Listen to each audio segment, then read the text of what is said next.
ठीक है जी, ऑल राइट जी। Can you see the screen?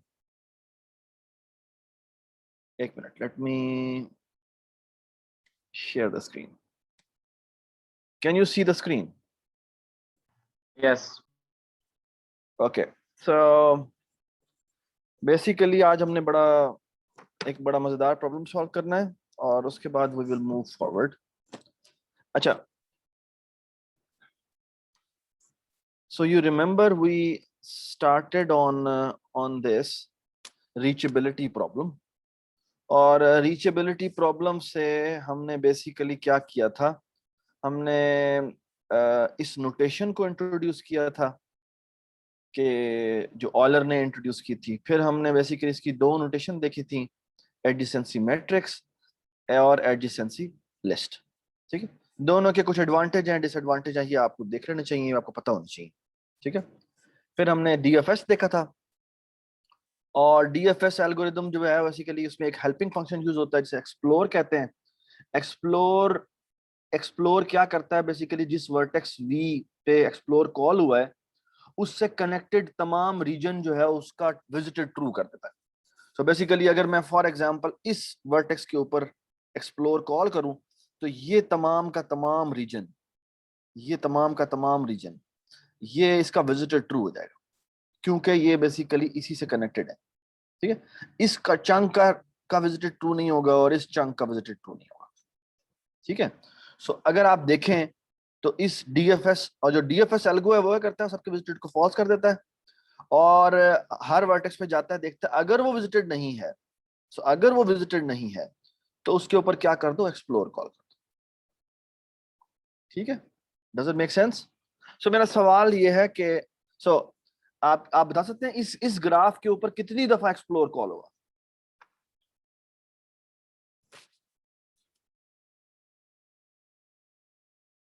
जी, इस ग्राफ के ऊपर कितनी दफा एक्सप्लोर कॉल होगा? ये कॉल जितने बेसिकली कंपोनेंट्स हैं उतनी दफा ये एक्सप्लोर कॉल करता है।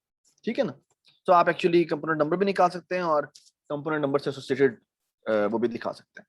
ठीक है, ये हैं कौन कौन से जो आपके असाइनमेंट में सवाल भी है। अच्छा जी, फिर हमने बेसिकली डीएफएस को यूज करते हुए एक बड़ा मजे का काम किया था। हमने बेसिकली हमने डीएफएस को यूज करते हुए हमने सोर्स फाइंड आउट किया था, right? You remember that? Source कैसे निकाला था कि अगर आप किसी भी ग्राफ के ऊपर, अगर वो एक डैग है, डायरेक्टेड एसिक्लिक ग्राफ है, अगर वो डायरेक्टेड एसिक्लिक ग्राफ है तो उसके अंदर सोर्स निकालना बड़ा आसान है। कैसे आसान है? कि आप उस पर डीएफएस रन करें, लाजमी एक चीज होगी। क्या चीज होगी? एक एक वेक्टर, एक वर्टेक्स ऐसा होगा जिसकी कोई इन डिग्री नहीं होगी और एक की आउट डिग्री की। अगर हाँ, वो तो एक तो हमने प्रूफ किया था। बाकी अगर इस ग्राफ के ऊपर जो डायरेक्टेड एसिक्लिक ग्राफ है, अगर उसके ऊपर मैं डीएफएस रन करता हूं तो जिसका पोस्ट नंबर सबसे एंड में आता है वो बेसिकली क्या होता है? सिंक। ओए, सिंक नहीं होता, सॉरी, सोर्स। वो सोर्स होता है। ठीक है, वो सोर्स वर्टेक्स होता है। ठीक हो गया? Does it make sense? तो और मजे की बात, अगर आपने सिंक निकालना हो तो सिंक निकालने का बड़ा आसान तरीका है कि अगर ग्राफ का रिवर्स ले लें। रिवर्स क्या होता है? मैट्रिक्स नोटेशन में उसको ट्रांसपोज कहते हैं, और अगर मैं एडिशनसी लिस्ट रिप्रेजेंटेशन देखूं तो बेसिकली मैंने वो एजेस को उलट कर देना। ठीक है, तो ये आप ओ ऑफ वी प्लस ई में बना सकते हैं। ठीक है, नया मैट्रिक्स, नया ग्राफ बनाए और जो आई जे में आपको मिले वो जी आई में इंसर्ट कर दें। ठीक है, फिर हमने एक बड़ी मजेदार एप्लीकेशन की थी इसकी, जिसे कहते हैं टोपोलॉजिकल सॉर्ट। और टोपोलॉजिकल सॉर्ट का प्रॉब्लम क्या है? हमने एक डैग दिया हुआ है आपको, एक डायरेक्टेड एसिक्लिक ग्राफ दिया हुआ है, या हो सकता है डैग ना दिया हुआ, और सवाल यह है कि बेसिकली एक ऐसी ऑर्डरिंग फाइंड आउट करनी है जो टोपोलॉजिकल ऑर्डरिंग हो। टोपोलॉजिकल ऑर्डरिंग का मतलब बेसिकली क्या है कि पहले मैं कौन सा काम करूं, फिर मैं कौन सा काम करूं, फिर मैं कौन सा काम करूं। ठीक है ना? तो इसके लिए हमने बड़ी मजेदार, पहले हमने एक इसकी बैड इंप्लीमेंटेशन की थी। और बैड इंप्लीमेंटेशन का मतलब यह है कि बेसिकली आपको आपने क्या किया था, हमने सोर्स निकाला, उसको रिमूव कर दिया, सोर्स निकाला, उसको रिमूव कर दिया, और बेसिकली जो मॉडिफाइड ग्राफ है उसमें से फिर सोर्स निकाला, चलते गए। ठीक है, इस एल्गोरिथम की कॉम्प्लेक्सिटी कितनी थी? सोर्स निकालने के लिए आपको डीएफएस लगाना पड़ता है, तो how many times you have to find source? v into V plus. ठीक है, तो ये थी बैड इंप्लीमेंटेशन। ठीक है, और इसका नाम था क्या था? रिमूविंग सोर्स और सिंक इंप्लीमेंटेशन। ठीक है ना, बट वी नो कि ये इंप्लीमेंटेशन इतनी अच्छी नहीं है, we can do better than this. ठीक है, हमने बेसिकली इस वी को वहां से उड़ाया था, और आइडिया क्या था? आइडिया ये था कि आप एक बेसिकली क्या करें, आप डीएफएस कॉल करें, डीएफएस में सबसे पहले जिसका पोस्ट नंबर निकलेगा, सबसे पहले पोस्ट नंबर जिसका कंप्यूट होगा, हमें पता है कि वो क्या है, वो सिंक है। Does it make sense? Yes. तो आप क्या करें, उसको लिंक लिस्ट के एंड पे रख दें। ठीक है, और फिर उसके बाद जिसका पोस्ट नंबर सिलेक्ट होता है, बेसिकली वो नेक्स्ट सिंक है। ठीक है, देख लें इसके ऊपर, बेसिकली अगर आप देखें तो ये बेसिकली इस पे ये इस पे डिपेंडेंट था। अब अगर आप देखें तो इस ये इसको अब हम प्रोसेस करने के लिए जा रहे हैं, इसके अलावा और कोई डिपेंडेंट नहीं था इसका। ठीक है ना, तो अब यही सिंक है। ठीक है, तो मैं अगर इस सिंक को रिमूव कर दूं यहां से, तो बेसिकली यही सिंक वर्टेक्स बन जाता है। ठीक है ना, तो this is what it means. तो बेसिकली टोपोलॉजिकल ऑर्डरिंग हमने कैसे निकाली थी कि डीएफएस कॉल करें, और डीएफएस कॉल करके बेसिकली हम जैसे जैसे फिनिश टाइम किसी का कंप्यूट होते जा रहा है, उसको लिंक लिस्ट के फ्रंट पर ऐड करते जाते हैं। ठीक है, लेकिन बेटा मैं यही कह रहा था कि आप लोगों को, आपने अभी ग्राफ्स की इंप्लीमेंटेशन अगर नहीं की तो आपको तो अच्छी खासी देर लग जाएगी। आई डोंट नो आप कैसे कल तक ये काम कंप्लीट करेंगे। ग्राफ्स की इंप्लीमेंटेशन अच्छा खासा काम है, यानी आपको, ठीक है हमने ऊप में भी ये काम किया था, लेकिन फिर भी आपको ये करना चाहिए था, क्योंकि हमने वहां पे सिर्फ मैट्रिक्स रिप्रेजेंटेशन की थी। आई डोंट थिंक सो कि हमने एडिशन से लिस्ट रिप्रेजेंटेशन की थी। तो यहाँ तो जगह जगह एडिशन से लिस्ट रिप्रेजेंटेशन है।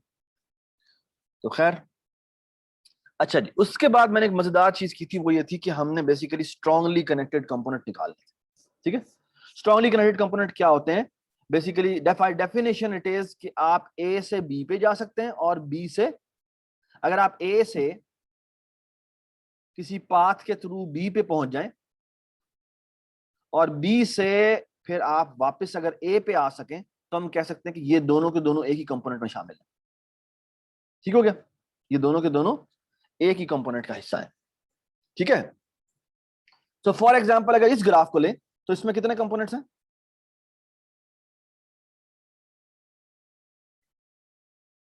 कितने कंपोनेंट्स हैं इसमें? एक, इसमें एक ही कंपोनेंट है। इसमें कितने कंपोनेंट्स हैं? 4, 4 रिप्रेजेंटेटिव कंपोनेंट्स हैं। अच्छा, इसमें कितनी एजेस में ऐड करूं कि ये एक कंपोनेंट बन जाए?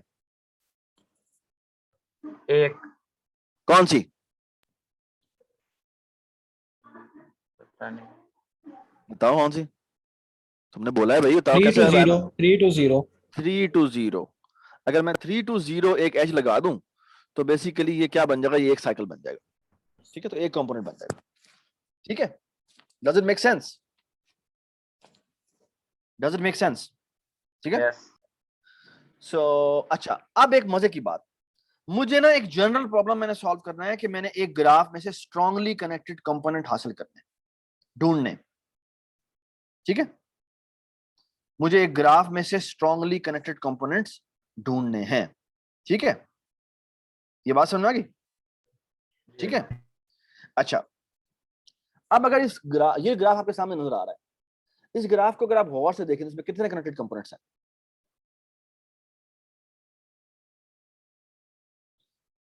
हाँ जी बताएं, इसमें कितने कनेक्टेड कंपोनेंट्स हैं इस ग्राफ में? इस ग्राफ में सर 5। 5 हैं। ठीक है, कौन कौन से? ये जिसमें सर्कल हुआ हुआ है, राइट? अच्छा, मैं आपको मजे की बात बताऊं, एक बड़ी जबरदस्त बात यह है कि इस बेसिकली अगर आप देखें ना तो ये सारे के सारे एक साइकिल में मौजूद, क्या ये सारे के सारे एक साइकिल में मौजूद, ये सारे के सारे एक साइकिल में मौजूद हैं, और फिर ये दोनों एक साइकिल में मौजूद हैं, है ना?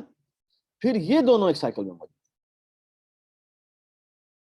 और उसके बाद अगर आप इसको देखें तो ये एक साइकिल नहीं है, बस यहां से आता है तो फिर वापस नहीं जा सकते आप। और सिमिलरली तो ये दोनों अलग अलग कंपोनेंट्स बन जाते हैं, ठीक है? अच्छा, अगर आप देखें तो हम कैसे निकाल सकते हैं स्ट्रांगली कनेक्टेड कंपोनेंट? जी बताएं। और by the way do not forget this, ये डी के साथ एसोसिएटेड भी कोई वर्टेक्सेस हो सकते हैं ये,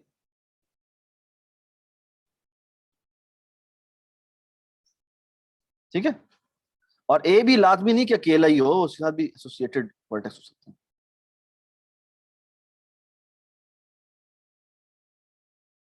ठीक है? हाँ जी, क्या करें अब? हमने स्ट्रांगली कनेक्टेड कंपोनेंट निकालना है, कैसे निकालें? सर हम एक रैंडमली पिक कर लेंगे कोई भी वर्टेक्स, रैंडमली पिक कर लेंगे, अच्छा? फिर हम उससे आगे जाना शुरू करेंगे, हाँ जहाँ हाँ, जहाँ जाते हैं और जाते तो रहेंगे जब एंड नहीं आता, फिर हम और वापस वो आएंगे वापस आएंगे, फिर और फिर वापस आके कोई रास्ता है तो सारे रास्ते से एक्सप्लोर कर लेंगे, फिर हम वापस जिधर से शुरू किया था उधर ही आ जाएंगे। तो तुम तो कहना चाह रहे हो कि जहां जहां वो जा सकता है वो एक एक ही कंपोनेंट है, नहीं, वापस भी आ जाएगा वहां से। वहां से वापस आने का कैसे चेक करेंगे? यही तो मसला है, यही तो मसला है सारा। वो विजिटेड मार्क करने वाले तरीके से है। तो क्या होगा? विजिटेड मार्क कर लिया, फिर क्या करें? अगर दोबारा से विजिटेड पे ही दोबारा जाता है तो तो इसका मतलब है कि वापस उसी कंपोनेंट पे गया है, तो उसको स्टैक में डाल देंगे और अच्छा फिर रिवर्स कर दें डायरेक्ट ग्राफ की। अच्छा, उसके बाद फिर से यही चीज रिपीट करेंगे। तो अगर दोबारा से एक उसी मिनट, वर्टेक्स पे जाता है इसका मतलब है कि connected strongly connected component confirm हो गया, तो उसको स्टैक में पुश कर दें। ये पता नहीं क्या बातें कर रही है। सर इसमें हम हर नोड पे एक कलर कोड रख लेते हैं अच्छा, और एक उसका सर्कल, हेलो, हाँ हाँ, बताएं बताएं बताएं, सही कह रहे हैं आप, और एक बताएं मुझे। सर्कल नंबर रख लेते हैं, ठीक है? अच्छा, ठीक है, ए पे जाते हैं, उसको हम ग्रे करते हैं और उस पे एक्सप्लोर कॉल कर देते हैं, ठीक अच्छा, है? तो जब वो एक्सप्लोर में जाएगा तो वो ए को पुश कर देगा, ग्रे है तो, और हम्म। रिटर्न रिटर्न कर देगा, और उसी के दोबारा साथ बोलो, दोबारा बोलो, दोबारा बोलो, दोबारा प्लीज गौर सुने ये क्या कह रहा है, दोबारा बोलो। सर इसमें केस ये लगेगा कि अगर वो ऑलरेडी ग्रे हो चुका है ना तो उसको रिटर्न करना चाहिए, अच्छा, ठीक है? और उसके हम्म, साथ ही उसको नेक्स्ट के लिए भी कॉल करना चाहिए जिस चीज के एजिस के साथ वो कनेक्ट है, जिस तरह डीएफएस बीएफएस है, मतलब वो वाला कॉर्ड, और साथ साथ अच्छा, पुश भी करता जाए स्टैक हम्म, पे। तो स्टैक में ये अच्छा, होगा कि जो नंबर होगा ना दोबारा आया होगा, हम्म, मतलब जिस तरह बी है और बी के बाद ई है, ई ने जब दोबारा बी को कॉल किया होगा ना तो स्टैक में वो 2 दफा आ गया होगा। हम्म, तो फिर हम उसमें टॉपल करते जाएंगे नीचे से और सर्कल नंबर असाइन करते जाएंगे उसको। तो जब अच्छा, हमें पता लगेगा ऊपर ऑलरेडी एक नंबर असाइन है ना तो हम हम्म। स्टैक दूसरी स्टैक साथ साथ बिल्ड करते जाएंगे, ठीक है ना? कि इसका पता मतलब नहीं है, नीचे वाला जो है अच्छा ना। चलो एक मिनट, मैं आई डोंट नो कैसे तुम कह रहे हो मुझे, या तो तुमने स्क्रीन शेयर की होती है ना तो तुम बता। अच्छा प्लीज आप ऐसा कहीं करें कि ना आमतौर पे अपने स्क्रीन सामने रखा करें, ताकि ना आप ने अगर कोई फॉर एग्जांपल क्विज किया है उसका मैं सोल्यूशन डिस्कस करना चल लगाऊंगा लगूंगा, ऑफ कोर्स करूंगा, तो फिर आप ना अपना सोल्यूशन सामने रखा करें ताकि आप बता सकें, ठीक है? तो अभी आप आई डोंट नो हवाई बातें कर रहे हैं, मुझे समझ में नहीं आ रही, ठीक है? बट खैर let's me talk about this. अच्छा, इस एक और बड़ी मजेदार बात मैं आपको बताऊं कि इस ग्राफ, ये जो आपके सामने ग्राफ है ना, अगर मैं इस ये जितने भी कंपोनेंट्स हैं इन कंपोनेंट्स को मैं श्रिंक कर दूं, फॉर एग्जांपल ये जो आई जे के एल एच जी है, ये श्रिंक हो जाए तो ये बन जाएगा, ठीक है? और सी एफ को मैं श्रिंक कर दूं तो ये बन जाता है, ठीक है? ये मैंने सिर्फ हाइपोथेटिकल बनाया, ये मैं बना नहीं रहा, श्रिंक नहीं कर रहा। और बीई को मैं श्रिंक करूं तो ये बन जाता है, और ए ये है और डी ये है, और ऑफ कोर्स अगर डी के साथ एसोसिएटेड वर्टिसेस होते तो ये होता और वरना ये होता, ठीक है? अच्छा मैं आपको मजे की बात बताता हूँ, इस तस्वीर को गौर से देखें। ये जो तस्वीर है ना, ये जो सेकंड तस्वीर मैंने बनाई है, ये तस्वीर, this has to be a DAG, this has to be a directed acyclic graph. Why?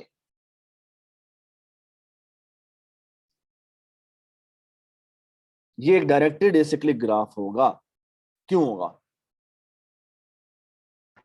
एक सोर्स है और एक सिंक है। एक सोर्स है और एक सिंक है। सर अगर इसके अंदर लूप आ गई तो उसका मतलब है कि वो स्ट्रांगली कनेक्टेड कंपोनेंट्स का एक एग्जैक्टली, बड़ा कंपोनेंट बन सकता है। बिल्कुल ठीक बात। इसमें इसके अंदर लूप्स नहीं हो सकते, क्योंकि लूप्स ही तो, लूप्स अगर हैं तो वो पहले ही कंपोनेंट का हिस्सा थे। ये बात समझ में आ रही है? Everybody understand? ये बात समझ में आ रही है नहीं आ रही? यानी फॉर एग्जांपल अगर इस जगह पर लूप होता, ये एज यहां होती है, ये एज यहां होती, ठीक है, अगर ये एज यहां होती, यानी ये एज यहां होती, तो फिर ये दोनों एक कंपोनेंट बन जाते, यानी सी एफ और बीई एक ही कंपोनेंट बन जाते, क्योंकि वो एक ही साइकिल का हिस्सा है। तो इस ग्राफ के अंदर कोई साइकिल नहीं हो सकता, इस ग्राफ के अंदर कोई साइकिल नहीं हो सकता। ये बात समझ आ गई? यस। ये आपको पता लग जाना चाहिए, ठीक है? Everybody agree to my this statement, ठीक है?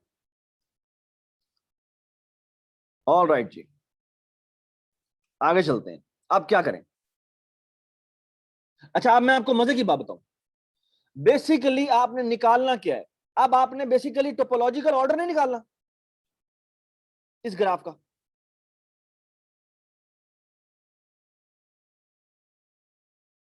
आपने बेसिकली इसका टोपोलॉजिकल ऑर्डर नहीं निकालना।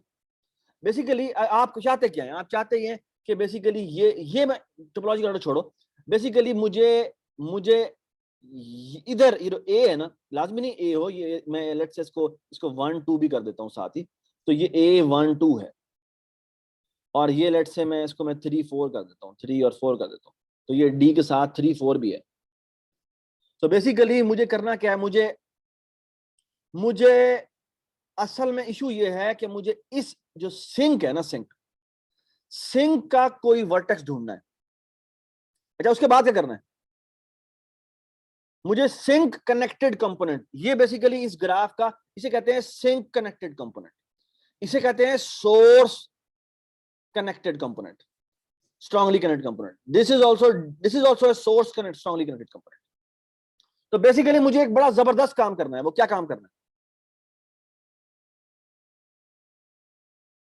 जी? मुझे क्या करना चाहिए? अगर मैं ये ढूंढने में कामयाब हो जाऊं कि सिंक कनेक्टेड कंपोनेंट का कोई भी एक वर्टेक्स मुझे मिल जाए, तो बड़ा मजेदार काम हो सकता है। कैसे? अगर मुझे सिंक कनेक्टेड कंपोनेंट का कोई भी एक वर्टेक्स मिल जाए ना, तो मैं बड़ा जबरदस्त काम कर सकता हूं। क्या भला? बताएं मुझे, बता दें। डीएफएस अप्लाई कर सकते हैं। डीएफएस नहीं, डीएफएस तो पूरा का पूरा ग्राफ पे लगता है। डीएफएस हरगिज नहीं, डीएफएस नहीं, डीएफएस की जगह एक और चीज अप्लाई करनी। डीएफएस तो देखो पूरे के पूरे ग्राफ पे कॉल होता है, उसकी निस्बत एक और होना चाहिए। क्या भला? इस पे सिंक और सॉरी एक्सप्लोर कॉल करेंगे सिंक इस पे एक्सप्लोर कॉल कर देते हैं। सो बेसिकली अगर आप देखें, गौर से देखें, अगर मुझे इस सिंक कनेक्टेड कंपोनेंट जो ये है, इसका कोई भी एक वर्टेक्स मिल जाए, 1 मिल जाए, 2 मिल जाए, ए मिल जाए, जो मर्जी मिल जाए, मैं अगर इसके ऊपर एक्सप्लोर कॉल करूंगा तो क्या होगा? ये यहां से क्या बाहर जा सकता है? यहां आ सकता है? नहीं। नहीं आ सकता। तो बेसिकली ये इसी कंपोनेंट के अंदर रहेगा। So what can I do? मैं सिंक निकालूं, और सिंक निकाल के क्या करूं? सिंक कनेक्टेड कंपोनेंट का कोई भी एक वर्टेक्स निकालूं और उसके ऊपर एक्सप्लोर कॉल कर दूं। ये बात समझ आ गई? और तो बेसिकली ये मेरा पूरा कंपोनेंट आ जाएगा। अब मैं क्या करूं? अब मैं क्या कर सकता हूँ, बड़ा मजे का काम कर सकता हूँ, क्या करूँ? सर जो इसके साथ पॉइंट पे आ रहा है इस सिंक की तरफ उसे भी ले बेसिकली हम क्या करते हैं, इसको पहले तो ये बेसिकली एक कंपोनेंट मिल गया है मुझे, तो जब मिल गया है तो मैं क्या करूं, उसको रिमूव कर देता हूं। तो मेरे पास ये जो A 1 और 2 है, ये तीनों के तीनों मुझे मिल चुके हैं, ये कंपोनेंट मेरा मिल गया हुआ, ये मेरा एक कंपोनेंट है, ये मेरा सिंक कनेक्टेड कंपोनेंट है। ये बात समझ आ गई? ये कंपोनेंट मैंने निकाल लिया, ये कंपोनेंट नंबर मेरा 1 है, ठीक है। यार ये 1 2 क्या है? 1 2 भी वर्टिसेस हैं, लेट्स से मैंने कहा था ये A अकेला नहीं है, वर्टिसेस है इसके अंदर। मुझे बेसिकली ये मुझे पता है कि ये डायरेक्टेड एसिक्लिक ग्राफ नहीं है, लेकिन मुझे ये पता है कि अगर मैं इनके कंपोनेंट्स को श्रिंक कर दूं तो मेरे पास ये जो अब वर्टिसेस आएंगे वो एक डायरेक्टेड एसिक्लिक ग्राफ है। ये बात समझ आई? तो हमने बेसिकली करना क्या है, हमने करना यह है कि हमें कोई बेसिकली ये जो कंपोनेंट है ना, ये जो कंपोनेंट है, ये वाला जो कंपोनेंट है, ये इस कंपोनेंट को अगर मैं देखूं तो इसके अंडरलाइन जो डैग है उसमें ये तमाम वर्टिसेस जो हैं वो सोर्स कनेक्टेड कंपोनेंट में लाई करते हैं। इवन ये वाला जो कंपोनेंट है ये भी सोर्स कनेक्टेड कंपोनेंट है, इसके ऊपर कोई एज आ नहीं रही है, ठीक है। इस कनेक्टेड कंपोनेंट के ऊपर कोई एज आ नहीं रही है, जैसे निकल रही है एज। हाँ, जो ये है इसके ऊपर आ रही है, जा नहीं रही, तो ये किसी के लिए क्या है, ये सिंक कनेक्टेड कंपोनेंट है। उसकी निस्बत ये जो BE है और CF है ये इंटरमीडिएट स्टेजेस है। ये बात समझ में आ रही है? जी, कोई सवाल है तो पूछें।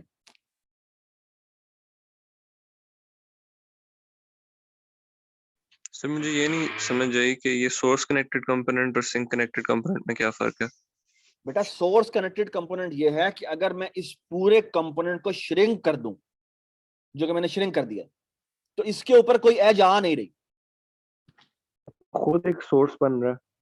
हाँ, ये खुद एक सोर्स बन जाएगा। ओके, समझ तो गया। इसके अंदर मौजूद तमाम वर्टिसेस जो हैं वो बेसिकली इस पूरे ग्राफ का सोर्स वर्टेक्स हैं, पोटेंशियल सोर्स वर्टेक्स हैं, क्योंकि बेसिकली वो इसके ऊपर अगर मैं DFS कॉल करूंगा तो इसके थ्रू सबसे आखिर में DFS नंबर जो है ना, ऑर्डरिंग, वो इसकी आएगी, इसी में से किसी एक की आएगी, इसकी आएगी, ठीक है जी। Everybody understand? तो ये इस ग्राफ का बेसिकली सोर्स है। जब ये बेसिकली कंपोनेंट है वो क्या है, वो सोर्स कनेक्टेड कंपोनेंट है, ठीक है। इनमें से हर एक पोटेंशियली सोर्स है, ठीक है। It is not the exact source, but the thing is इसके अंडरलाइन श्रिंक ग्राफ में अगर आप देखें तो ये पोटेंशियल सोर्स है, ठीक है, क्योंकि इसके ऊपर कोई एज नहीं आ रही, ठीक है ना। आ रही है कुछ की एज, इसमें देखें कोई एज आ रही है इसके ऊपर, कोई इसके ऊपर कहीं से भी कोई एज आ रही है? ठीक, समझ में आ गया ना मैंने श्रिंक कैसे किया है? श्रिंक कैसे किया, जो कंपोनेंट्स हैं उनको मैंने BE को इकट्ठा कर दिया, CE को, F को इकट्ठा कर दिया। अब इस कंपोनेंट से इस कंपोनेंट पे एक एज जा रही है, ये एज जा रही है ना, तो F पे जा रही हो या C पे जा रही हो, मैं कहूंगा यहाँ पर एक एज जा रही है।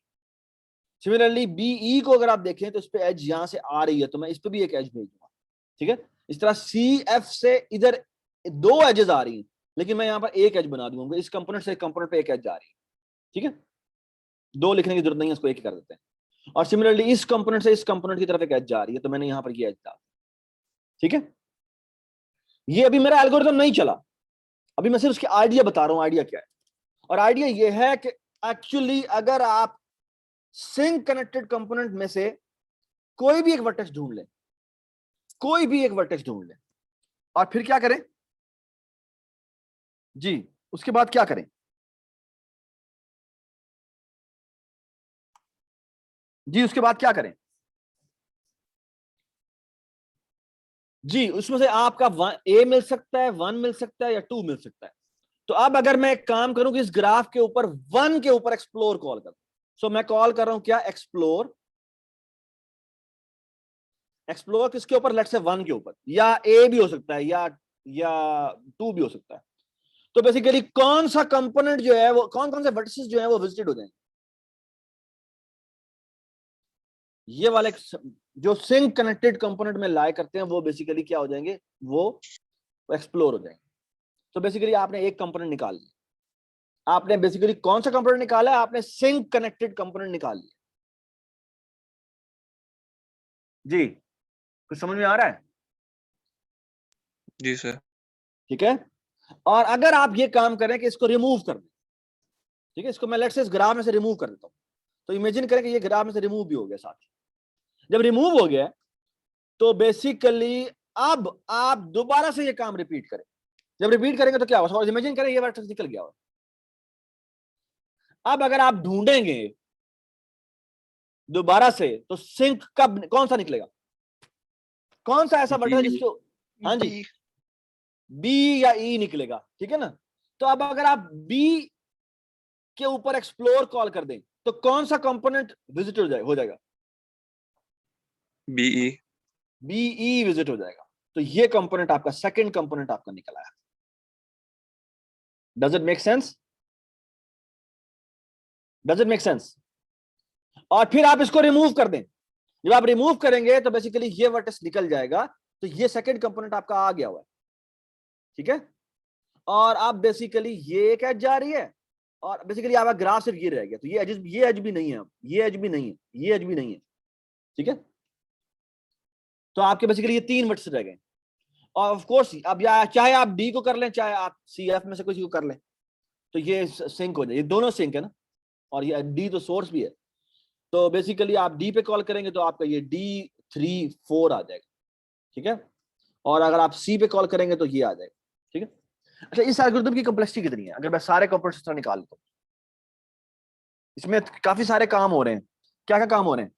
पहली बात तो यह कि मैं सिंक ढूंढता हूं, है ना।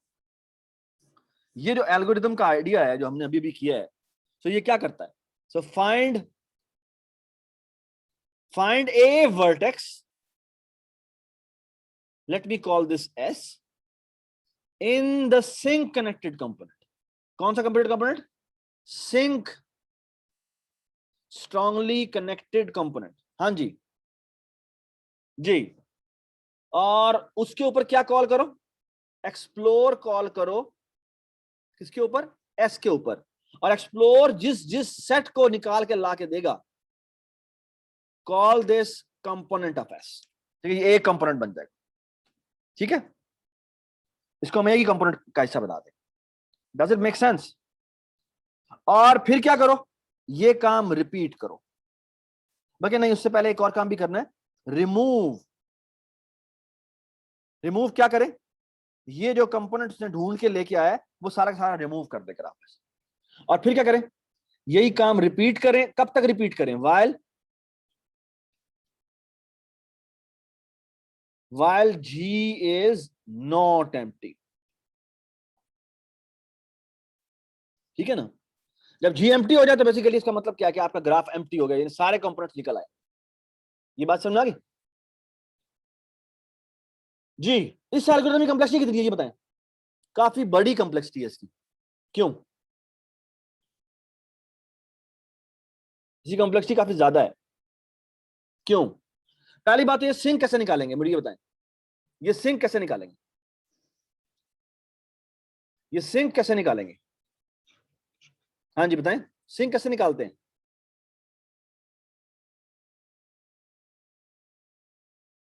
एमन बताओ, एमन, नौफल। सर ग्राफ को रिवर्स करके उस पे डीएफएस लगाते हैं। आप लोग जवाब क्यों नहीं दे रहे? मैं सवाल पूछ रहा हूं, लोग जवाब नहीं दे रहे। ये कितनी गलत बात है यार। सर मेरे इन पे काफी लैग है सर। अच्छा जी, नौफल ने कोई और बताए, मैं अभी पूछता हूँ इनसे। हाँ जी मुकद्दम, तुम बताओ। अब्दुल वहाब, अहमद शिराज। जी सर। हाँ जी, अब सिंक कैसे ढूंढेंगे? सिंक कैसे ढूंढेंगे सर आप ग्राफ को, हाँ जी बोले। ग्राफ को रिवर्स करके उसमें टोपोलॉजिकल अगर वो सॉर्टिंग ही एक तरह की अगर हो जाए तो फिर उसमें स्टार्टिंग में आपके पास सिंक होता है। स्टार्टिंग में आपके पास सिंक होता है, यस। बेसिकली अगर आप हाँ ग्राफ को रिवर्स कर देंगे तो आपका जो सोर्स मिलेगा वो ये हो जाएगा, ठीक है। तो अगर आप देखें तो बेसिकली ये, अगर आप देखें तो इसकी कॉम्प्लेक्सिटी कितनी हो रही है। सो अगर आप ये देखें तो ये तकरीबन v प्लस ई तो लग रहा है आपका हमेशा सिंक को ढूंढना, नए ग्राफ में सिंक को ढूंढना, है ना। और ये काम कितनी दफा हो रहा है, ये v दफा हो रहा है, क्योंकि आप बेसिकली क्या, बाकी एक्चुअली नॉट v दफा, फिर आप रिमूव भी करते हैं, रिमूव करने के बाद इसको एक्चुअली होना चाहिए कितनी दफा ये काम होगा, जितने कंपोनेंट्स जितने होंगे। कनेक्टेड कौन है। हाँ, तो बेसिकली ये यहाँ ये c टाइम मल्टीप्लाई हो जाए। तो अगर c बहुत बड़ा है तो बेसिकली आपका ये बहुत ज्यादा दफा, ये पोटेंशियली c जो है वो v दफा चल सकता है, जस्ट टू मच। ठीक है, इसको अब हम इसमें से हम बेसिकली इसको रिमूव करेंगे। इसको रिमूव करेंगे, हमने इस पार्ट को रिमूव करना है। So we want to do it in v plus c time. ठीक है, this was the inefficient implementation, अब मैं इसको एफिशिएंट इंप्लीमेंटेशन में कन्वर्ट करता हूं। ठीक है, and look at the idea, really beautiful idea. अच्छा ये देखिए जी, ये हमारे पास एक ओरिजिनल ग्राफ था, ठीक है, जिसका हमने कनेक्टेड कंपोनेंट निकालना था। ठीक है, अच्छा हम क्या करते हैं, हम इस ग्राफ का GR निकालते हैं। GR stand for G reverse. ठीक है, by the way G reverse कितनी देर में निकल सकता है? अभी तक हमने ये स्टेप किया है, v प्लस ई में निकल आएगा। ठीक है, सो O ऑफ v प्लस ई में तुमने ये निकाल लिया। ठीक है, अब देखना हम एक काम करते हैं, और वह काम ये है, लुक एट दिस। वो कहता है कि अब ऐसा करें, रुक जाएं, इस ग्राफ को छोड़ें, इस ग्राफ से पकड़ें, ये जो रिवर्स ग्राफ है ना इसको पकड़ें। ठीक है, अच्छा मेरी बात सुने गौर से, इस ग्राफ का जो सोर्स होगा वो इस ग्राफ का क्या होगा? सिंक होगा। सिंक होगा। एक्चुअली इस ग्राफ का टोपोलॉजिकल ऑर्डर निकालें। ये जो GR ग्राफ है इसका आप टोपोलॉजिकल ऑर्डर निकालें। सो बेसिकली टोपोलॉजिकल ऑर्डर क्या बताता है आपका? सबसे पहले क्या आता है? सबसे शुरू में क्या आता है? सोर्स आता है, ऐसे ही होता है ना। फिर अगला कौन सा होता है? अगला एलिमेंट कौन सा होगा? ये सोर्स नंबर 1 होगा, ये सोर्स नंबर 2 होगा। यानी इस S को रिमूव कर दें तो फिर जो सोर्स बनता है वो आता है, और फिर सोर्स नंबर 3 आता है। और सोर्स नंबर 3 क्या है कि अगर मैं S1 और S2 दोनों को रिमूव कर दूं, राइट, ये बनती है टोपोलॉजिकल ऑर्डरिंग। ठीक है, और अगर आप उल्टे हिसाब से देखें तो आखिर में सबसे पहले क्या आता है? सिंक आता है। ठीक है ना, तो ये बेसिकली, इसको मैं SN कह देता हूं, व्हाटएवर। ठीक है, अच्छा अब वो एक काम करता है, वो कहता है टोपोलॉजिकल ऑर्डरिंग निकाल लो, किसकी? GR की। सो GR की निकाल लो टोपोलॉजिकल ऑर्डरिंग। ठीक है, अब मुझे एक बात पता है कि जो इसका पहला वर्टेक्स होगा जो कि इस ग्राफ का सोर्स होगा, सोर्स नहीं, पोटेंशियल सोर्स कनेक्टेड कंपोनेंट में वर्टेक्स होगा एक। एक्चुअली सोर्स कनेक्टेड कंपोनेंट, इस ग्राफ का जो सोर्स कनेक्टेड कंपोनेंट है उसका एक वर्टेक्स होगा। ठीक है, जो कि इस केस में A है। ठीक है, और लाजमी नहीं है A हो, ये मैं कहना चाह रहा हूं कि ये एक सेट ऑफ वर्टिसेस भी हो सकते हैं। ठीक है, तो इनमें से कोई एक होगा वर्टेक्स। ठीक है, ये समझ में आ रही है मैं क्यों कह रहा हूं कि ये लाजमी नहीं है कि एक वर्टेक्स हो, ये बहुत सारे, इनमें से बहुत सारे होते हैं, इनमें से किसी एक को पिक कर ले। ये बात समझ में आई? जी। ठीक है, हाँ जी। अब वो क्या कहता है? वो कहता है इस ग्राफ ने जो तुम्हें ऑर्डरिंग दी है, इसका जो सोर्स है वो इस ग्राफ का क्या होगा? सिंक होगा। सिंक कनेक्टेड कंपोनेंट का एक वर्टेक्स होगा। तो आप एक काम करें, वो काम क्या करें कि इस वर्टेक्स को उठाएं, सॉरी ये इरेजर से इरेज करना पड़ेगा।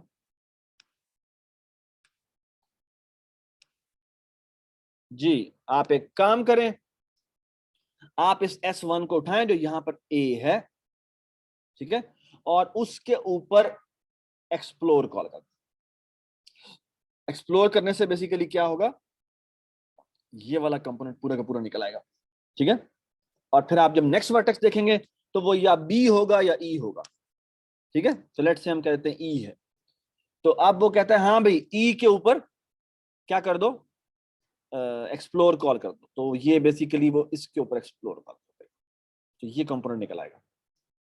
ठीक है, उसके बाद अगला जो वर्टेक्स पड़ा हुआ है वो लेट्स से बी है, लेकिन बी के ऊपर क्या वो कॉल करेगा एक्सप्लोर की? नहीं करेगा, बिकॉज वो ऑलरेडी क्यों नहीं करेगा? क्योंकि वो विजिटेड हो चुका हुआ है। तो जस्ट बी केयरफुल, मैं उसी वर्टेक्स के ऊपर एक्सप्लोर कॉल करूंगा जो विजिटेड नहीं है। जो विजिटेड है वो ऑलरेडी कंपोनेंट का पार्ट होकर आउटपुट हो चुकी है। ठीक है, तो इस तरह हम चलते जाएंगे। अब इस एल्गोरिथम की कॉम्प्लेक्सिटी कितनी? v प्लस ई लगी थी हमें यहां तक, फिर हमने टोपोलॉजिकल ऑर्डरिंग निकाली, फिर से वो V कितनी प्लस लगी? E लगेगी, V फिर v प्लस से E, v प्लस ई होगी, और फिर आप यहां से वर्टेक्स उठा के फिर V explore call plus E। करें, फिर ओवरऑल v प्लस ई लगे। तो सर इन वैसे ये ऑर्डर, शुरू में जब आपने पूछा था मैंने यही बताया था। लेकिन बेटा तो मैं समझ गया था तुम भी बता रही हो, लेकिन पूरी तरह एक्सप्लेन करने में था, करना ही चाहिए था। आप अपना स्क्रीन शेयर करती, स्क्रीन शेयरिंग सबकी अलावा है, तो आप स्क्रीन शेयरिंग करती हैं, देखती हैं हाँ इस तरह से कर रहे हैं। ठीक है, तो this will take how much time? Order of v plus e time. ठीक है, वेरी नाइस। ठीक है, so this is the algorithm. So मैं ये तस्वीर दिखाना चाहता हूं आपको। देखें यहाँ पर इसमें स्ट्रांगली कनेक्टेड कंपोनेंट्स, इसमें अगर आप देखें तो इसमें सबसे पहले वो किसके ऊपर एक्सप्लोर कॉल करेगा? जो टोपोलॉजिकल ऑर्डरिंग देगी आपको वो देगी, जो इसका इसी ग्राफ का जी रिवर्स निकालेंगे ना, तो बेसिकली वो इस ग्राफ का जब जी रिवर्स निकालेगा तो ये एजेस रिवर्स हो जाएंगे, तो फिर वो इनमें से कोई एक वर्टेक्स पकड़ेगा। तो इस पर जब एक्सप्लोर कॉल करेगा तो ये कंपोनेंट खत्म हो जाएगा। फिर अगला अगला जो कनेक्टेड कंपोनेंट है वो कौन सा है? वो इसके लिए ये है, तो वो इसके ऊपर से निकालेगा and so on so fourth. ठीक है, तो ये सारे स्ट्रांगली कनेक्टेड कंपोनेंट। ठीक है, so this is the algorithm.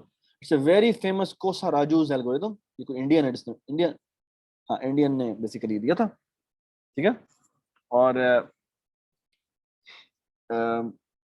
वो क्या करता है? वो जी रिवर्स निकालता है। ठीक है,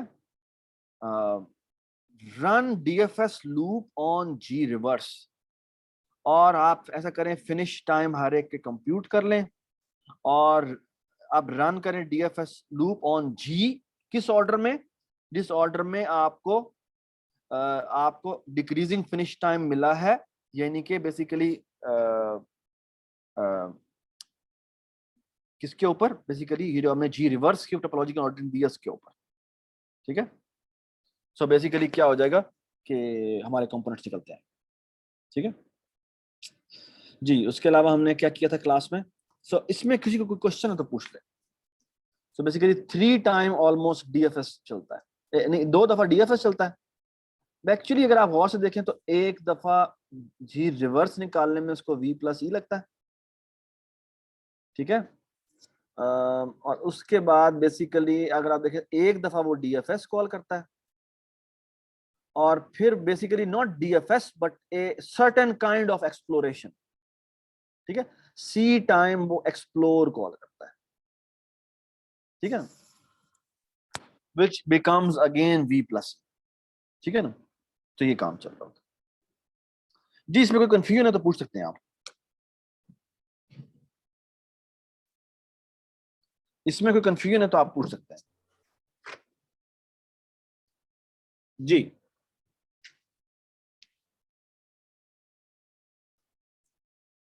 जी, अच्छा आप मुझे एक बात का जवाब दें, आप लोगों ने हीप पढ़ी थी डेटा स्ट्रक्चर में?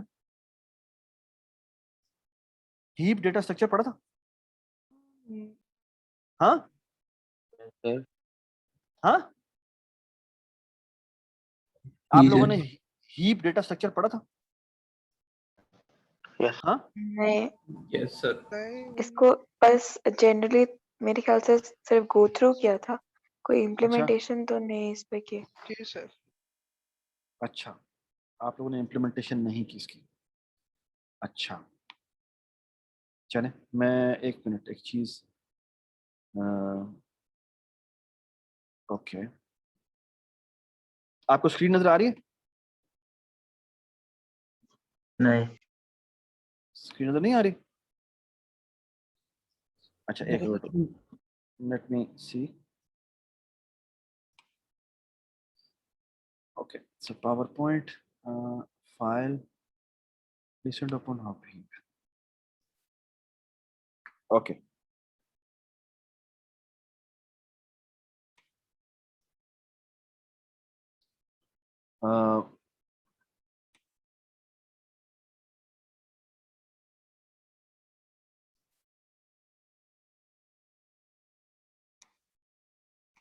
Can you see the screen? Yes, sir. अच्छा, ऑल राइट जी। तो ये कुछ स्लाइड्स हैं जो कि हम यूज करेंगे। अच्छा, मजे की चीज इसमें ये है, all right. So let's talk about, अच्छा, heap data structure is basically binary heap, इसके बारे में बात करेंगे। तो बाइनरी हीप के अंदर मजेदार चीज क्या है कि it's basically called a complete binary tree. It's basically not, अच्छा इसमें ना इसकी मजेदार बात यह है, आप लोगों ने बाइनरी सर्च ट्री तो पढ़ा हुआ, बाइनरी ट्री की आपके अपने पढ़े होंगे, इसमें बाइनरी सर्च ट्री बड़ी मजेदार एग्जांपल है। जी सर। तो ये बिल्कुल बाइनरी ट्री है, लेकिन बेसिकली इसकी जो इसमें जो this is basically called, I think इसमें कंप्लीट बाइनरी ट्री कहते हैं इसको। कंप्लीट बाइनरी ट्री का फायदा क्या होता है? फायदा ये होता है बेटा कि ना इसमें ना जो नंबर्स भरे जाते हैं ना वो ऐसे भरे जाते हैं। तो फॉर एग्जांपल ये पहला नंबर यहाँ आएगा, दूसरा नंबर यहाँ आएगा, तीसरा यहाँ आएगा, चौथा यहाँ आएगा, पांचवा यहाँ आएगा, छठा यहाँ आएगा, सातवां यहाँ आएगा, आठवां, नवां, 10वां आएगा। ठीक है, इस तरह ये नंबर्स आते जाएंगे। तो अगर अगली नंबर की मैं कोई नंबर मैं इंसर्ट करूंगा तो वो यहाँ पे इंसर्ट होगा, अगला नंबर इंसर्ट करूंगा तो वो बेसिकली यहाँ इंसर्ट होगा। ठीक है, अगला नंबर इंसर्ट करूंगा तो वो यहाँ पे इंसर्ट होगा। ये बात समझ आ रही है? इसे कहते हैं कंप्लीट बाइनरी ट्री। ठीक है, इसका फायदा क्या होता है? तो सबसे बड़ा फायदा ये होता है, सबसे बड़ा फायदा ये होता है कि आमतौर पे जब हम डेटा सेव करते हैं, तो हम बाइनरी ट्री सेव करने के लिए आपने इसका वो नोड की क्लास बनाई होगी ना, बनाई थी क्लास? जी सर। हाँ, मुझे बताएं, जब आपने क्लास नोड की बनाई थी तो उसके अंदर एक तो डेटा होता है और उसके अलावा यहाँ पर आप कितने पॉइंटर्स रखते हैं? लेफ्ट और एक राइट, दो। एक लेफ्ट रखते हैं और एक राइट रखते हैं। ठीक है, अच्छा, इस एल्गोरिथम की सबसे कमाल बात यह है, याद है आपको ग्रिड ग्राफ हमने किया था? तो ग्रिड ग्राफ के बारे में मैंने क्या बात की थी? बड़ी जबरदस्त बात थी ग्रिड ग्राफ के बारे में। वो क्या बात थी? कि कोई भी एक वर्टेक्स लो, एनालिसिस आसान हो जाता है। एनालिसिस क्या नहीं 8 हो सकते हैं? मुझे 8 नेबर्स होते हैं मैच। और 8 नेबर्स के क्या मुझे पॉइंटर सेव करने पड़ते हैं? नहीं नहीं, मैं सिर्फ इंडेक्सेस से काम चला लेता हूं। बाइनरी हीप की मजेदार बात यह है कि it's a binary tree which has no pointers at all. कैसे? सो फॉर एग्जांपल ये देखो, मैं कोई भी वर्टेक्स पकड़ता हूं, लेट्स से 3 पकड़ता हूं, 3 का मैंने अगर लेफ्ट चाइल्ड ढूंढना है तो वो किस पे पड़ा हुआ है? 6 पे पड़ा हुआ है। और राइट चाइल्ड ढूंढना है तो वो किस पे पड़ा हुआ है? 7 में पड़ा हुआ है। अच्छा, इधर आओ, इधर देखो, 2 का लेफ्ट चाइल्ड किस पे पड़ा हुआ है? 4 पे पड़ा हुआ है। और 2 का राइट चाइल्ड किस पे पड़ा है? 5 पे पड़ा है। Can you tell me the generic code for this? So left child, left of i कहां पड़ा हुआ? 2n भाई आई बताना, आई का बता। 2i 2i पे पड़ा हुआ जी। राइट ऑफ आई पे कहां पड़ा हुआ? 2i + 1 2i + 2i + 1। मुझे बताओ पेरेंट ऑफ आई कहां पड़ा हुआ? डिवाइडेड बाय 2 पे। शाबाश, i डिवाइडेड बाय 2 पे पड़ा हुआ। ठीक है, सो एक्चुअली मुझे लेफ्ट राइट पेरेंट पॉइंटर रखने की जरूरत ही नहीं। Beautiful advantage of complete full हाँ कंप्लीट ट्री। ये बात समझ में आ रही है? ठीक है, एक और बड़ी मजेदार बात है, ये क्योंकि बड़ा स्टैंडर्ड स्ट्रक्चर है तो इसमें एक और बड़ी अच्छी बात ये होती है कि इसमें नंबर ऑफ नोड्स कितने होते हैं? ये होते हैं 2 की पावर 0, ये होते हैं 2 की पावर 1, ये है 2 की पावर 2, ये है 2 की पावर 3। What is this? 1,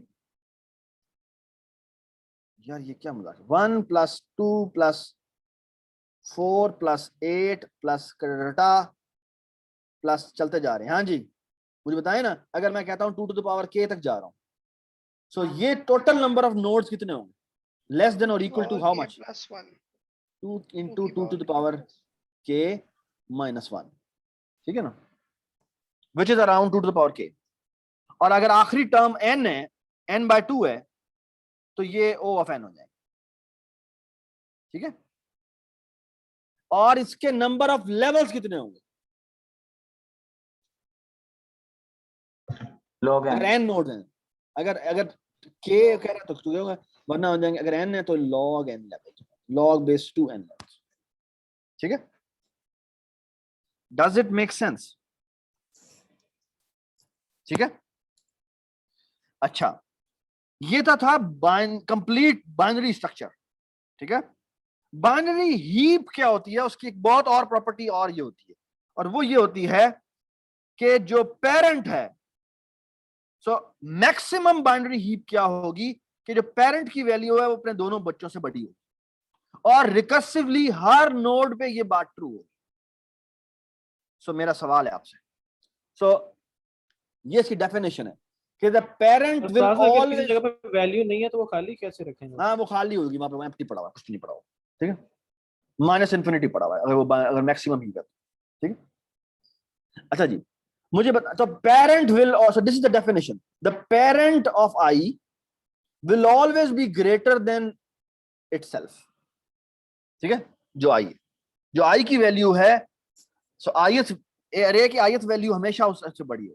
तो ये बेसिकली अगर आपको एक अगर आपको अरे दी हुई हो, अगर आपको मैं एक अरे दे दूं, तो क्या आप फिगर आउट कर सकते हैं कि ये हीप है या नहीं है? सिर्फ इससे पता लग जाएगा। कैसे? एक्चुअली एक फॉर लूप से पता लग जाएगा, और उसमें कंडीशन ये लगी होगी, क्या होगी कि हर आई जो है वो अपने पेरेंट से छोटा हो या उसके इक्वल हो। सो गिवन एन अरे, finding out it is a max heap is just one for loop, और अगर वो मिन हीप है तो भी वो एक ही फॉर लूप है, ठीक है। उसमें कंडीशन बस ये उलट हो जाएगी। ये बात समझ में आई या नहीं समझ में आई?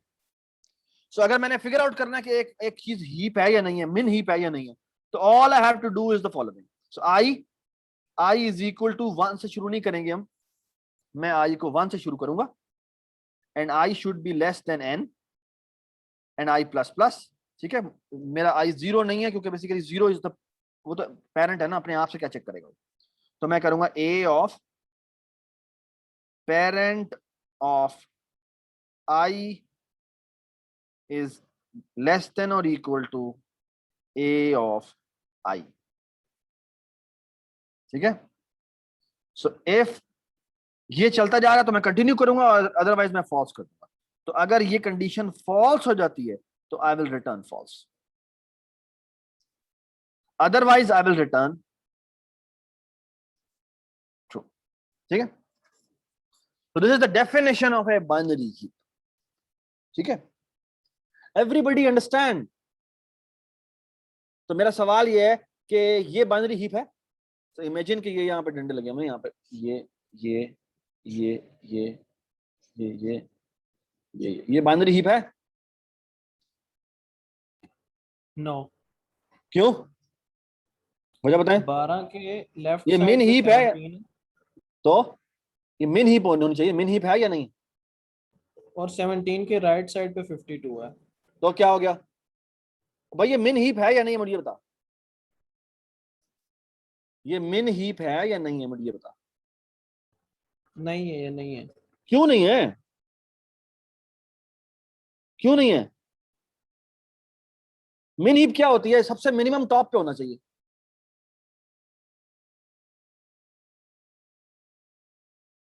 तो मिनिमम है क्यों नहीं है? और भाई 12 जो है, 12 इस सब ट्री और इस सब ट्री का मिनिमम है या नहीं है? इस सब ट्री से छोटा नहीं है?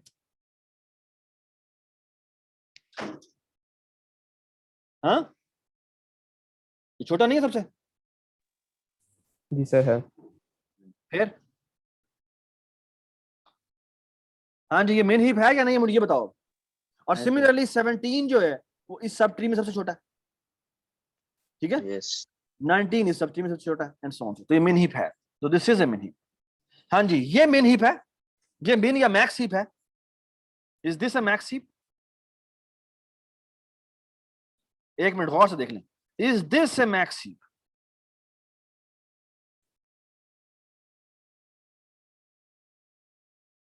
नो। वजह बताएं। सर ये लेफ्ट टू राइट कंप्लीट नहीं है। Left to right this is not a complete tree. ये अगर 11 इस साइड पे होता, अगर ये 11 यहां होता तो फिर ये ठीक बात थी। Does it make sense? ठीक है, ठीक है। सरफराज हीप हाँ होने जी। की वजह से क्या क्या कंडीशंस क्या क्या? एक तो कंप्लीट होना चाहिए और वो प्रॉपर्टी ट्रू होनी चाहिए। ठीक है, हाँ जी। कंप्लीट मतलब? कंप्लीट का मतलब है लेफ्ट टू राइट होना चाहिए फिल, ऐसे ये लेफ्ट पे होना चाहिए था 11, राइट पे नहीं, तो फिर ये मैक्स हीप बन जाती। ठीक है, हाँ जी, ये मैक्स हीप है। Is this A max heap? नहीं, क्यों? 77 ऊपर नहीं है टॉप। 77 ऊपर होना चाहिए था। ठीक है, all right. Is this A max heap? Yes, this is A max heap. ठीक है, अच्छा, हाइट कितनी होती है इसकी बाइनरी हीप की? log n होती है। ठीक है, ये आपको बस पता होना चाहिए। ठीक है, अच्छा, और ये इसमें एलिमेंट्स हमने बात कर ली। ठीक है, ये आई थिंक इसको आप हमने ये प्रूफ कर दिया हुआ है कि अगर इसकी h हाइट है तो यहां से ऐसे जाएगा, इसमें टोटल नंबर ऑफ नोड्स जो होंगे वो तकरीबन इतने होंगे। ठीक है, इसमें अगर +1 कर दें तो इतना आता है। ठीक है, और अगर तो ये बात बताता है। ठीक है, अच्छा, अब सवाल ये हीप में इंसर्ट कैसे करते हैं। सो प्रोसीजर बड़ा सिंपल सा है। सो फॉर एग्जांपल अगर मैंने यहाँ पर एक वैल्यू इंसर्ट करनी है 15, ठीक है, तो ये मेरे पास हीप बनी पड़ी है। सो इसका तरीकाकार क्या होता है? सो गौर से सुन ले, तरीकाकार क्या हो। तो तरीकाकार ये होता है कि जो मैंने नई वैल्यू इंसर्ट करनी है उसको मैं सबसे आखिरी इंडेक्स पे जाऊंगा। सब ये वैसे बाय द वे पहले ये हीप है या नहीं है, पहले मुझे बताएं। ये मिन हीप है या नहीं है? ये मिन हीप है या नहीं है, मुझे बताएं। है। तो अगर मिन हीप है तो उसमें इंसर्शन कैसे होती है कि मैं सबसे एंड में जाता हूं और जिस जगह इंसर्शन होनी है प्रोबेबली वहां पे जाके मैं 15 को इंसर्ट करता हूं। मुझे बताएं ये हीप है या नहीं? क्या यही करना काफी है? ऑफ कोर्स नहीं। क्यों नहीं? क्योंकि मिन हीप है तो इसको इसके पेरेंट से कंपेयर करें। ठीक है, अच्छा, अगर ये इसके अपने पेरेंट से छोटा है और मिन हीप की बात हो रही है तो इन दोनों को हम स्वैप करते हैं, तो 15 यहां आ जाएगा और 52 यहां आ जाएगा। ठीक है, आप क्या करेंगे? Am I done? नो। अब हम बेसिकली यही काम ऊपर करेंगे, यहां पर करेंगे। तो पहले हमने यहां इसके ऊपर हमने किया था, अब हमने इससे और इससे पेरेंट्स, ये जो स्टेप है ना अपने पेरेंट्स से कंपेयर करना और स्वैप करना, इसे कहते हैं हीपीफाई अप। क्या कहते हैं? हीपीफाई अप कहते हैं। ठीक है, इसमें ऑफ कोर्स एक अरे पास होती है और एक आई इंडेक्स पास होता है। ओहो, ये क्या बकवास। ठीक है, और हीपीफाई अप क्या करता है? हीपीफाई अप ये करता है कि अपने पेरेंट से कंपेयर करता है और स्वैप कर देता है। तो मैं कोड दिखाता हूं, और फिर दोबारा से रिकर्सिवली हीपीफाई अप कॉल कर देता है। ये काम वो तब तक करता रहेगा या तो वो ऐसी जगह पे ना आ जाए, फॉर एग्जांपल देखें यहां पर आप 15 आ जाना है, यहां पर 17 आ जाना है, और फिर यहां से वो ऊपर जाएगा। मजीद वो ऊपर जा सकता है? नहीं। ठीक है ना, तो यहां पे वो रुक जाएगा। तो या तो वो यहां पे रुक जाए, या हो सकता है अगर यहाँ पे ये 15 ना होता 5 होता तो ये यहां से भी ऊपर जाता, यहां पे 5 आ जाता। लेकिन यहां से वो ऊपर जा सकता है? नहीं जा सकता। नहीं, क्योंकि पेरेंट पे पहुंच गया। ठीक है, तो बेसिकली ये देखिए इंसर्शन करवा रहा है। पहले 15 यहां पे आया, फिर ये स्वैप हो जाएगी, वैल्यू यहां पर आ जाएगा। ठीक है, फिर अभी एक और दफा भी ऊपर आएगा तो यहां आ जाएगा और यहां पे आके वो रुक जाएगा। ठीक है, ठीक, क्योंकि 15 इज ग्रेटर देन 12 है। ठीक है, सर ये तो मेरा एक क्वेश्चन है हाँ जी बताएं। सर। ये हमने ये लेफ्ट साइड वाली जो ट्री इसमें ऐड किया है, तो ये सर ऊपर चला जाएगा सबसे इधर से, जिस तरह अभी आपने 5 की बात की। तो क्या हाँ ये इस साइड वाली लेफ्ट साइड वाली जो हमारी ट्री है, इसको ही सिर्फ मॉडिफाई करना पड़ेगा या बिल्कुल बिल्कुल बिल्कुल बिल्कुल। क्यों? क्योंकि वो ऑलरेडी हीप थी, दूसरी नहीं चेंज होगी? उस पे दूसरी कोई बिल्कुल नहीं भी चेंज नहीं, बिल्कुल कुछ भी असर नहीं पड़ेगा। उसकी वजह यह है कि वो ऑलरेडी हीप थी, तो जो ऊपर वाली वैल्यू पड़ी थी वो अपने राइट वाले से पहले ही छोटी थी। तो अगर ये वैल्यू उससे छोटी है तो ऑफकोर्स राइट वाले से भी छोटी होगी। ये बात समझ आई? ठीक है ना? तो फॉर एग्जांपल ये देखें ना, यहां पर एक वैल्यू आई है जो 5 नहीं है, लेट्स से 5 है। तो इस 12 को अगर तुम देखो तो 12 पहले अपने राइट वाले से छोटी तो है ही है, क्योंकि वो हीप है, और अब ये ऊपर जा रहा है। तो जब ये ऊपर आएगा तो ये इसको इससे कंपेयर करने की जरूरत नहीं, क्योंकि वो ऑलरेडी इससे छोटा था। ठीक है? तो ये इंपॉर्टेंट बात है। हाँ, सबका नाम लिखवाया हुआ है। ठीक है? अच्छा मुझे बताएं कि ये जो मेन हीप, ये जो हमने इंसर्शन की है, इस इंसर्शन की कॉस्ट कितनी है? log n log n. Why log n? Height तक चलेगा बस वो हाइट तक चलेगा बस। ठीक है? अच्छा, एक्सट्रैक्ट ऑपरेशन। एक्सट्रैक्ट बेसिकली क्या करता है? एक्सट्रैक्ट बेसिकली करता है, look at this. Yes, extract क्या करता है? Extract minimum. वो ना 12 को उठा के बाहर फेंक देता है। तो 12 तो उसने उठा के बाहर फेंक दिया, और फिर वो क्या करता है? वो सबसे आखिरी एलिमेंट पकड़ता है और उसको इसकी जगह रिप्लेस कर देता है। ठीक है? और अब वो उल्टा काम करता है। पहले वो हीपिफाई अप कर रहा था, अब वो हीपिफाई डाउन करता है। डाउन का मतलब बेसिकली क्या है कि वो देखता है इन दोनों में से छोटा कौन सा छोटा है? 15 छोटा है, 16 छोटा है। तो वो इसको इससे कंपेयर करता है, क्या है 15 बड़ा है, सिर्फ 35 बड़ा है? 15 छोटा है, 35 छोटा है? 15 छोटा है। तो इन दोनों को वो स्वैप कर देता है। 15 इधर आ जाता है, 35 इधर आ जाता है। अब क्या करेगा वो? अब वो इसके ऊपर हीपिफाई डाउन कॉल करेगा। जी, कौन सा छोटा है? 17। तो 17 यहां आ जाएगा और 35 यहां आ जाएगा। अब आप दोबारा करेगा वो। हाँ जी, इनमें से कौन छोटा? 21। क्या होगा? स्वैप हो जाएगा। 21 यहां आ जाएगा और 35 यहां आ जाएगा। और मुझे ये बताएं, क्या इससे मजीद नीचे जाने की जरूरत है? अब अगर मजीद तुम जाओ और वो साइज से बड़ा हो जाए तो उसको तुम्हें आगे चेक करने की जरूरत नहीं। ये जो हीपिफाई डाउन का स्टेप है, ये कितनी देर लेगा? ये जो एक्सट्रैक्ट हीपिफाई डाउन का स्टेप कितनी देर लेता है? किसी भी वर्टेक्स के ऊपर हाइट दफा चलेगा, वो भी हाइट दफा ही चलेगा। तो इसका मतलब है एक एक्सट्रैक्ट मिनिमम करने की कॉस्ट कितनी है? log n cost. ठीक है? ये बात समझ में आ गई? ठीक है? सो दिस इज, देखिए जी, 35 अभी यहां पर था, अब यहां आ गया, अब यहां आ गया, अब यहां आ गया, और आगे जाने की जरूरत है। ठीक है? Does it make sense? ये इंटरनल स्टोरेज है, ये इसके पॉइंटर्स हैं। ठीक है ना? ये इस तरह से पड़े होते हैं। और ये मैक्स हीपिफाई है। मैक्स हीपिफाई का मतलब है कि उसने उसका ऊपर से नीचे आने वाला जो स्टेप था। ठीक है? ऊपर से नीचे आने वाला स्टेप। तो आई के ऊपर कॉल हुआ है, उसने लेफ्ट का इंडेक्स निकाला, राइट का निकाला। उसने कहा हाँ भाई लेफ्ट ऑफ कोर्स अगर वो साइज के अंदर है तो कंपेयर करो कि AL बड़ा है या AI बड़ा है। अच्छा, अगर AL बड़ा है उससे और वो मैक्स हीपिफाई कर रहा है तो इसका मतलब है कि L जो है, लार्जेस्ट जो है वो L है। ठीक है? और अगर लार्जेस्ट की वैल्यू, अदरवाइज लार्जेस्ट की वैल्यू वो जो पहले थी वही की वही रहती है। ठीक है? अच्छा, उसके बाद वो क्या करता है? वो कहता है हाँ भी राइट निकालो, क्या राइट हमारा जो है वो साइज से बड़ा है? अगर बड़ा नहीं है तो फिर R को लार्जेस्ट से कंपेयर करो। लार्जेस्ट का मतलब है या तो वो AI से कंपेयर हो रहा होगा या वो AL से कंपेयर हो रहा होगा, डिपेंडिंग अपॉन कि कौन सी इफ चली है। और अगर लार्जेस्ट अपडेट होना है तो अपडेट हो जाए। और वो कहता है अगर लार्जेस्ट आई नहीं है तो इसका मतलब है एक्सचेंज होना है।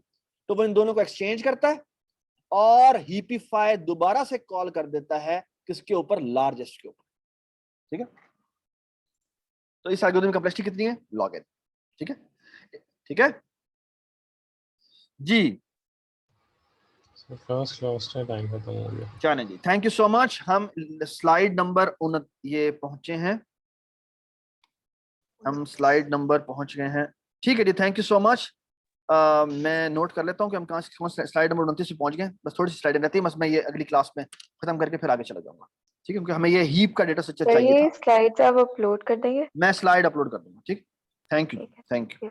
ओके ओके, अल्लाह हाफिज, अल्लाह हाफिज। अल्लाह हाफिज। सरफराज कुछ सवाल डिस्कस कर सकते हैं? एक minute, so let me stop.